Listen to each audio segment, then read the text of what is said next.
Saya sangat terharu karena di 2016 saya tidak mengalami ini. Dulu kita justru di demo seolah-olah yang 8 terpidana ini adalah pelakunya. Sekarang dukungan media luar biasa. Ada demo dari anggota dewan yang menyatakan para pelakunya, para terdakwanya harus ditembak mati. Tapi sekarang luar biasa dukungannya media, terima kasih. Dulu saya ngomong di tingkat lokal aja udah susah banget. Ya, Saka berterima kasih buat ada keluarga Saka dan teman-teman Saka sudah mendukung Saka dan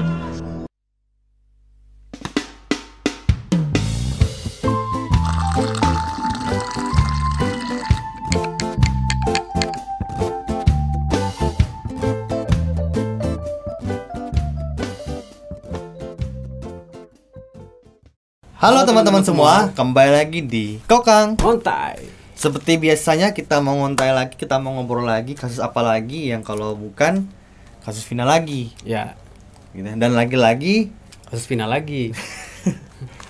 Dan lagi-lagi dan lagi-lagi kasusnya yang sama lagi. Yang sama lagi gitu. Cuman agak berbeda sedikit. Karena kan hari ini sudah mulai kan, mulai sidang PK.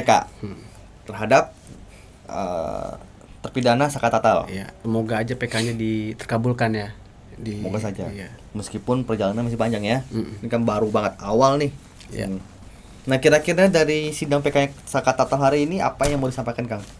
Oke, kalau gitu gue ngerti. Jadi itu artinya sidang ini masih berlanjut terus, bergulir terus ya? Masih berlanjut. Kelanjutannya ntar di Jumat nggak salah. Di Jumat nggak salah. Terus waktu pada saat sidang itu yang dihadirkan siapa aja? Oh, termohon. Berarti kan termohon sama termohon. Anjing menjawab sendiri. Pun tahu juga nih. Jangan bercanda. Tadi bercanda. Kalau aku ngambek repot ini. Jangan. Ntar aduk-aduk spitting. Aduh, itu kayak malah dimasukin ini. Jadi tadi cerita sedikit, Kang. Ya. Pada saat sidang PK gimana, Kang? Ringkasannya sih tentang ini. Tentang Saka Tatal yang melaporkan bukti atau novum terbaru dari PK tersebut ya. Novumnya tapi Belum, mungkin sedang dipelajari mungkin ya. Berarti masih untuk kebutuhan PK ya. Iya, belum PK. belum diberikan Belum dipublikasi. Dipublikasikan. Oke. Kalau terkait buktinya apa kita belum tahu ya semuanya. Iya. Enggak apa-apa sih, itu ada bagusnya juga sih sebenarnya. Takutnya kalau udah nyebar ke publik, tim sono nanti nyari-nyari kelemahan kan, Iya, udah tahu gitu. betul. Ini kan pelurunya nih guys, disimpan. Oke. Dan dalam persidangan kali ini kan bukti-bukti tersebut dihadirkan di PK untuk upaya membuktikan bahwasannya si Saka Tatal tidak pernah melakukan tindak kejahatan. Iya, itu. Seperti yang selama ini dituduhkan gitu. Iya. Meskipun sudah mendekam juga gitu kan. Tapi kan ya teman-teman tahu lah ya alasannya kenapa gitu. Novum ini benar-benar baru sebetulnya nih hitungannya, karena novum ini tidak pernah dibahas sama sekali dalam sidang-sidang sebelumnya. Iya. Karena berlawanan dengan BAP yang sebelumnya gitu ya. Iya. Dan sesuai dengan judulnya kan, misalnya novum itu kan artinya kan salah satunya definisinya bukti baru. Bukti baru. Jadi benar-benar ya baru gitu Iya. biasanya, yang tidak pernah ada sangkut pautnya dengan BAP sebelumnya atau yang pernah dijabarkan sebelumnya. Dan salah satunya adalah bukti baru tentang permasalahan Vina dan Eki ya, yang pada saat di rumah sakit bahwasannya itu bertentangan lah intinya dengan kejadian yang sebenarnya. Iya. Mungkin ada maksudnya ada miss di situ gitu loh. Ada miss. Soalnya kan kita kalau sebelumnya kan menurut kesaksian Liga Akbar nih kan, Liga Akbar jalan bareng sama korban kan. Terus karena korban dikejar-kejar sama orang, lemparin batu, terus Liga Akbar lari ke gang sempit, sedangkan si korban lari ke flyover. Kira-kira gitu. terjadilah seperti yang diklaim dalam BAP ya pada saat itu. Dan itu termasuk foto juga ya buktinya ya. Termasuk foto juga. Dan lagi-lagi itu tidak ditampilkan, belum dipublikasikan ini. Iya. Dan dia juga menghadirkan saksi yang bisa membuktikan bahwasannya membeberkan kesaksian palsu tapi dari seorang saksi juga. Iya, dari seorang saksi. Artinya adalah Saka Tatal membuktikan atau membeberkan bahwasannya saksi itu melakukan kesaksian palsu, intinya gitu. Iya, betul. Banyak contoh seperti kayak Dede ya mungkin ya. Iya. Atau yang lain-lainnya. Tapi kan Dede sebetulnya sih agak mungkin sudah dalam memo ya, karena kan saat ini kan dia sudah mencoba membuktikan itu. Tapi itu bisa jadi salah satu novum. Itu salah satu novum sebetulnya. Benar kata Akang tadi. Dede itu jadi salah satu novum. Salah satu novum baru ya. Iya. Maksudnya dia menghadirkan saksi, yang saksi itu emang membuktikan bahwasan pada saat itu dia memberikan kesaksian palsu. Iya, tuh. Gitu kan. Makanya kenapa temuan Dede itu menjadi novum baru buat PK Saka Tatal. Makanya kuasa hukumnya sangat yakin sekali bahwasannya PK tersebut mudah-mudahan dikabulkan gitu. Atau mungkin termasuk teman-teman yang tidur di rumahnya si Pak RT. Bisa jadi. Itu juga. Itu kan belum pernah. Maksudnya udah pernah dihadirkan di sidang sebelumnya, Iya. tapi kan tidak dianggap. Nah, barangkali kali ini hakimnya lebih bisa bijaksana dan mau mendengarkan gitu kan kronologis cerita dari teman-teman terpidana ini. Iya, betul. Gitu.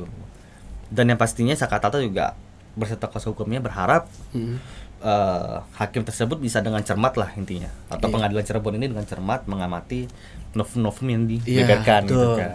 Iya.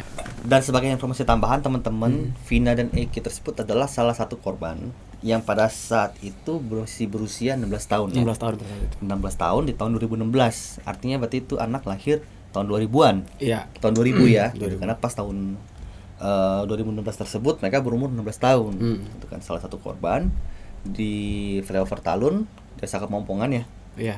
Cirebon gitu loh. Dan kejadian tersebut terjadi pada tanggal 27 Agustus 2016.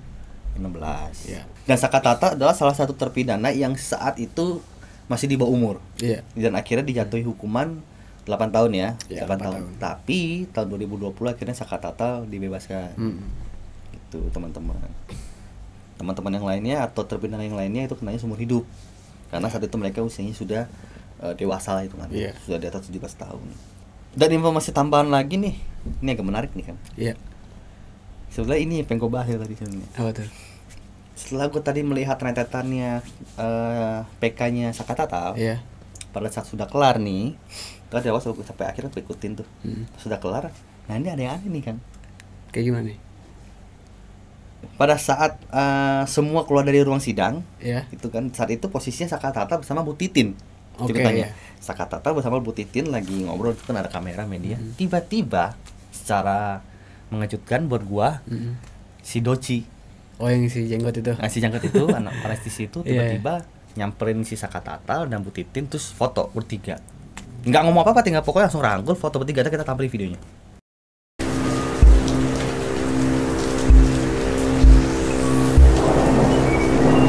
Ada maksud apa gitu ya? Yang gue nggak ngerti maksudnya, nih orang di mana-mana ada gitu kan. Iya, Gitu, iya. gue nggak ngerti karena kalau dibilang sujon, wajar gue sujon karena yang gue tahu si Doci ini orang yang cukup dekat dengan Pak Rudiana. Oh, iya, iya. Gitu loh. Ya kan? Dan fotonya kan sudah bertebaran, video sudah bertebaran juga. Iya, iya. Gitu loh. Dia salah satu orang yang dekat dengan Pak Rudiana dan saat itu juga dia juga anggota STC. Iya. Dan banyak kejanggalan juga yang disebutkan sama dia itu, dia bahwasannya dia tidak kenal dengan Eki, tapi dia kenal bapaknya gitu kan. Dan apalagi Eki juga satu klub juga sama dia kan. Iya, iya. Gitu loh. Terlepas mau bilang angkat mana tetap aja namanya STC Iyalah. kan gitu kan gitu loh. Tapi dia yang lebih tahu lah. Cuman anehnya dia kenapa ada di situ gitu loh. Jadi tanda tanya ya. Iya. Jadi Nah, tanda- jadi posisinya pada saat dia minta foto sama Bu Titin itu bertiga, masa Saka Tatal, nggak lama Pak Krisnamurti lewat, cet, depan mereka, set. Dia langsung diem, langsung main HP. Atau mungkin dia disuruh coba cek dulu ke lokasi sebagai bukti. Nih udah, gue cek gitu kan. Ya itu mantau. Report aja. Mantau. Iya, iya. Gitu loh. Menurut gue sih mantau karena kepentingan dia apa coba gue tanya. Nggak ada sih. Dia kan bukan kuasa hukum kan? Kuasa hukum bukan. Bukan kuasa hukum dan bukan ada di pihak Saka Tatal juga. Iya. Jelas ya. Iya, Gitu. iya. Jadi kalau kehadiran dia itu patut dipertanyakan sebetulnya. Iya. Menurut gue pribadi sih. Gitu loh. Tapi kalau dia mau sebagai mata-mata ya silakan aja, sah-sah saja sebenarnya. masalah ya. Nggak masalah sih sebenarnya. Karena kebenaran akan tetap berjalan dengan jalannya sendiri. Dan Dia akan sidang- menemukan jalannya sendiri pasti. Dan sidang pun terbuka buat umum juga ya. Betul, karena sidangnya memang terbuka untuk umum gitu loh. Cuman menurut gua agak menggelitik aja gitu loh. Iya, iya. Tiba-tiba gua kaget, ih, ini kenal nih gua bilang nih kan. Tiba-tiba kok dia nongol di situ. Ngapain gua pikir Iya. gitu kan. Kalau gua sih segen dia pasti ya. Soalnya kan secara langsung orang sebelumnya udah pada bilang lu nyari panggung, cari apalah. Terus tiba-tiba nongol kayak gitu udah Iya. jelas banget. Bener gak sih? kelihatan. Dia datang tuh kayak hantu. Iya. Tanpa ada kepentingan, tanpa ada tujuan. Kayak Iya. awal dia datang ke rumah si Peggy. Nah, Yang lagi selamatan, lagi syukuran, lagi banyak media juga. Kucuk-kucuk datang mau ketemu si Peggy hanya ingin untuk meluruskan bahwa Egy Ripra itu tidak bersalah. Lu tuh hubungannya apa?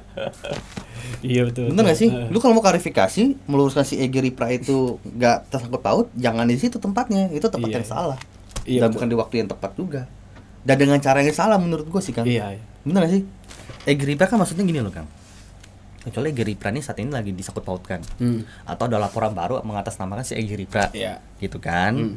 Terus tiba-tiba dia itu mau dipanggil nih, atau udah ada kecium-cium bau-baunya nih bakal dipanggil nih orang nih. Iya. Nah, mungkin dia boleh sibuk.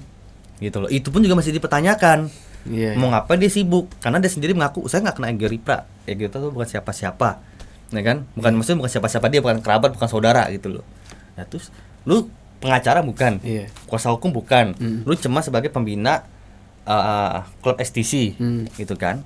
Kecuali lu bilang Egy Ripra ini salah satu anak binaan saya, gitu. Tapi kan nggak mungkin, karena Egy Ripra sudah mengatakan dia bukan anak STC, bukan anak geng motor juga, bukan anak geng motor, meskipun pakai atribut STC. Itu pun minjem. Itu pun katanya minjem punya temennya, gitu kan. Terus tiba-tiba ada foto ada video dia lagi makan bakso sama Egy Ripra ya. Iya. Itu yang agak aneh, agak janggal menurut gua. Kalau dibilang patut dipertanyakan, sebetulnya patut dipertanyakan. Iya. Gitu loh. Patut dipertanyakan gitu. Kepentingan dia apa? Kalau dia hanya bilang, saya ingin menghadiri, ingin menyaksikan segala macam. Melihat dari rentetan cerita yang dia beberkan dan melihat dari rangkaian peristiwa yang terjadi sebelum-sebelumnya juga, ya dia patut dipertanyakan menurut gua. Iya betul. Dari dia minta maksudnya dia klarifikasi ke rumah PG aja udah tanda tanya sebenarnya. Betul. Tambah lagi dia tiba-tiba datang hadir di kasus ini, kesana kayak pengen ngikutin banget gitu kan. Iya. Gitu. Kalau gue baca sih kayak seolah-olah gini kok. Dia minta ada tulisannya. Maksudnya kalau gue baca dari polanya gitu. Oh iya, pola bisa dibaca ya? Pola bisa itu kayak 3-2-1 apa? Kayak main bola dia. Oke. Jadi gua kayaknya dia tuh minta dukungan gitu. Siapa? Siapa Doci ini? Dukungan maksudnya? Dukungan untuk supaya orang ngebela si Egy Ripra gitu loh. Kalau seandainya dia kenapa-napa, nah gitu sebenarnya. Itu agak aneh sih. Lagi-lagi kan gini loh. Dia mengaku orang yang bukan siapa-siapanya, bukan kuasa hukumnya, bukan kerabat, bukan saudara, tapi segitu kekehnya atau segitu menginginkan membela seorang Egy Ripra. Karena berpikir masa nih sekarang lagi ke pihak Peggy nih. Nah dia harus merapat ke Peggy nih, gimana caranya gue ngambil masanya Peggy nih, nah kayak gitu. Ya maksudnya gini kan, mengalihkan masanya Peggy ke Egy Ripra buat mengalihkan isu juga. Jadi lemah lah si Peggy ini kan, bisa diserang balik sama oknum itu. Iya sih, tapi kan yang gue pertanyakan tuh maksudnya si Doci ini sebagai apa dulu, selaku apa dia? Iya. Kan itu menjadi pertanyaan kan, gitu. Kalaupun karena gini Kang, seorang pengacara aja, seorang lawyer aja, kalau dia hanya mengaku dia memang lawyer betul, tapi dia mengaku-ngaku dia kuasa hukumnya si A umpamanya. Tapi tanpa ada bukti surat kuasanya yang diberikan oleh si A kepada si pengacara ini juga nggak bisa dong. Iya nggak bisa. Betul. Bener nggak? Harus ada agreement dua pihak kayak sama-sama menyetujui lah. Iya gitu dong, gitu loh. Jadi itu pun nggak bisa mentang-mentang kan, gitu kasarnya kan. Nggak bisa ya. Saya pengacara siapa? Pengacara si Egy Ripra umpamanya gitu kasarnya. Ya, surat kuasanya mana? Iya betul. Kan minimal itu dulu dipertanyakan pasti. Bener nggak Egy Ripra ini memberikan kuasa penuh kepada si Doci untuk jadi kuasa hukumnya kan gitu loh. Umpamanya itu pun kalau sebagai pengacara. Apalagi bukan pengacara gitu. Jadi tujuannya apa? Saudara ya bukan. Kalau dia bilang saya kerabat atau masih ada sanak saudara lah dengan Egy Ripra. Bisa terima ya. Ya, atau mungkin dia cucunya nenek kakek engkongnya saya umpamanya gitu. Jauh umpamanya gitu. Itu kan maksudnya masih ada kaitan darah kan. Gitu. Maksudnya ada saudara lah, ada pengakuan saudara gitu. Ini bukan siapa-siapa. Bukan kuasa hukum, bukan PH. Terus apa? Tujuannya kan gitu rasanya. Yang segitu sibuknya. Mau cari panggung juga kan kita juga nggak tahu, atau mau mengalihkan isu. Emang sengaja menggiring si Egy Ripra ini dicurigai, supaya membuyarkan konsentrasi yang sekarang terjadi. Ya kita juga nggak tahu juga kepentingannya apa. Gitu. Cuman gue pribadi masih mempertanyakan tuh orang ngapain ada di situ. Mungkin aku ya, kedatangan si Doci itu di saat sebelum Cakatatal PK kan. Mungkin kalau kata Koko ini mengalihkan isu kepada Egy Ripra. Jadi orang pada sibuk sama Egy Ripra nih, lupa sama PK-nya. Mungkin tujuannya biar itu kali. Mungkin sih. Tapi kan dia datang juga di PK. Datang juga. Ya, mungkin kedatangannya ini sejauh mana nih PK nih Ya mungkin, arahnya. ya anggap aja mungkin dia ngefans lah sama Saka Tatal. sama Saka Tatal, atau mungkin karena gini Kang, karena kan kuasa hukumnya si Saka Tatal ini kan selain Bu Titin sih yang paling setia ya. Iya. Maksudnya karena tahun 2016 kan dia sudah mendampingi kan. Iya, betul. Nah, karena lagi-lagi bukan yang lain juga nggak setia, tapi yang baru-baru ini kan kayak Farhad Abbas, Krisnamukti gitu kan, dan Iya. yang teman-temannya itu yang mungkin pada saat itu nggak mencium ada kejadian seperti ini kan Iya, gitu. betul. Karena kan nggak viral waktu itu. Nah, mungkin si Doci-nya ngefans karena kan Krisnamurti sama Farhad Abbas kan istilah kasarnya secara nggak langsung kan dibilang artis, ya artis juga, maksudnya Artis juga. dikenal orang banyak, Selebriti maksudnya lah kategorinya iya, ya. maksudnya dikenal orang banyak Iya. gitu kan, bisa jadi ngefans. Iya sih. Bisa jadi kan, gua nggak tahu juga kan, tapi Iya. tapi minta foto incing sama Saka Tatal sih, sama Bu Titin sih. Gue salah ngomong, gue salah gimana ya, gue mau coba mau positive thinking gitu loh, ya. mau positif tapi nggak bisa loh bener. Arahnya kemana positifnya nih gitu kan, nggak ada juga. Gue udah mau coba positif loh, tapi nggak bisa, gagal. Kalau sebagai penonton juga nggak mungkin juga minta foto tuh kayak report gitu. Nih gue udah nyampe nih gitu kan. Iya. Nyampaikan report ke seseorang gitu. Udah ketemu sama Saka Tatal kayak gitu sih. Iya, soalnya sih kayak buat laporan dulu. Iya. Itu sih teman-teman. Itu yang sebetulnya yang paling aneh dalam PK-nya Saka Tatal hari ini. Yang menurut gua. Jadi betul. Kalau gue jadi punya penjelasan lain lagi tuh kok. Apa itu? Mungkin Soal apa dulu nih?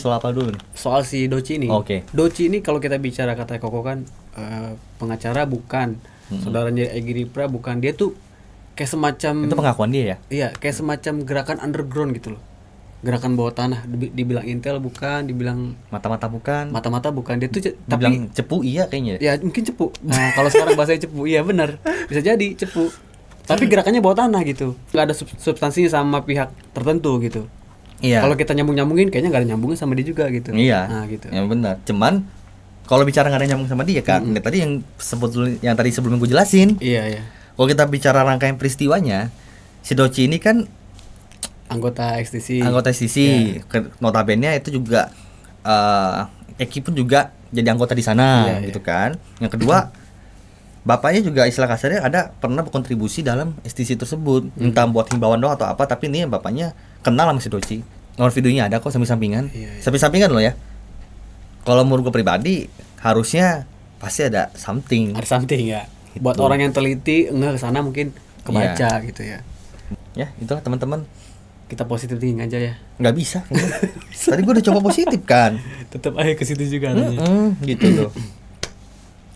Ya, semoga nggak mengganggu PK sih intinya gitu. Iya Semoga sih. ya. Ya sih kalau dia bicara mengganggu sih enggak, cuman mungkin hanya jadi seperti Akang bilang, Iya. berarti mungkin hanya sebagai Gerakan dia- underground. Ya mungkin aja gitu, mungkin Iya. aja. Karena mencurigakan sih. Gerakan underground yang nggak ada damage-nya, maksudnya nggak ada pengaruh apa-apa gitu. Percuma Iya. juga dia mau ngapain juga sih gitu. Cuman kayak mungkin buat laporan aja Iya, mungkin. laporan aja. Mau tahu progresnya seperti Oh, apa. iya, perkembangannya sampai sini Pak, gitu kan. Iya, karena kan persidangan umum, gitu. Iya. Makanya ya boleh sih disaksikan siapa aja boleh gitu loh. Cuman dia mencolok sekali. Tapi untungnya dia nggak pakai jaket STC. Oh nggak Pak, kebetulan nggak tadi. Enggak. Gitu loh. Cuman mukanya kan Udah ketandain mukanya ya. kan tetap pasang kan, maksudnya Iya. kan gitu loh. Itu ya teman-teman ya. Jadi kurang lebih pembahasan kita cukup sampai di sini Ya. untuk persoalan PK-nya Saka Tatal, karena juga ini baru hari pertama. Mm-mm. Seperti biasa kita pasti akan update juga perkembangan selanjutnya. Sampai Jumat ya Kak, ya. Sampai hari Jumat ya? Sampai Jumat. Hari Jumat teman-teman. Ya kurang lebih gitu ya teman-teman ya. Iya. Pada kita kali ini, bagi teman-teman yang suka dengan konten kita, jangan lupa di Like, subscribe, comment, and share. saya Koko dan Akang. kita pamit undur diri, sampai ketemu di konten-konten kita selanjutnya. Bye bye.